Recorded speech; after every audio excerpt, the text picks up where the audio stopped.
എനിക്കിന്ന് അങ്ങനെ ഇരുന്നപ്പോഴാണ് എന്തെങ്കിലും ഒരു ക്രാഫ്റ്റ് വർക്ക് ചെയ്താലൊന്ന് മനസ്സിലിങ്ങനെ തോന്നിയത്. പിന്നെ ഒട്ടും വൈകിയില്ല. എൻ്റെ സാധനങ്ങളെല്ലാം എടുത്ത് ഞാൻ പണി തുടങ്ങി. ഞാനിവിടെ കുറച്ച് സാധനങ്ങൾ മാത്രമേ എടുത്തിട്ടുള്ളൂ. ഒരു മിനറൽ വാട്ടറിൻ്റെ ബോട്ടിലും കുറച്ച് തെർമോകോൾ ബോൾസും പിന്നെ ഗം. ഇത്രയും മാത്രമേ നമുക്ക് ആവശ്യമുള്ളൂ.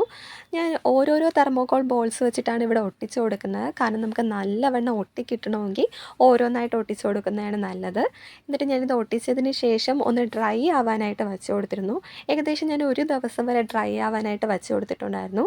കാരണം നമുക്കതൊന്ന് നല്ലവണ്ണം ഒന്ന് ഉണങ്ങി കിട്ടണമെങ്കിൽ അത്രയും നേരം വെച്ച് കൊടുക്കുന്നത് നല്ലതാണ്.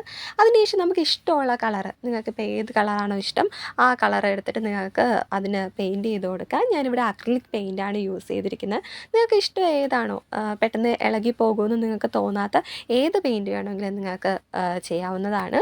മക്കളെ, ഫൈനൽ ഔട്ട്പുട്ട് എന്ന് പറയുന്നത് ദാ കാണുന്നതാണ് ഫൈനൽ ഔട്ട്പുട്ട്. ഞാനിവിടെ മണി പ്ലാന്റ് ആണ് അതിലിട്ടേക്കുന്നത്. നിങ്ങൾക്ക് ഇഷ്ടമുള്ളതിനനുസരിച്ച് വേറെ എന്തെങ്കിലും ചെടിയോ എന്ത് വേണോ നിങ്ങൾക്ക് യൂസ് ചെയ്യാം. അപ്പോൾ പുതിയൊരു വീഡിയോയുമായി കാണാൻ വരയ്ക്കും. ടാറ്റാ.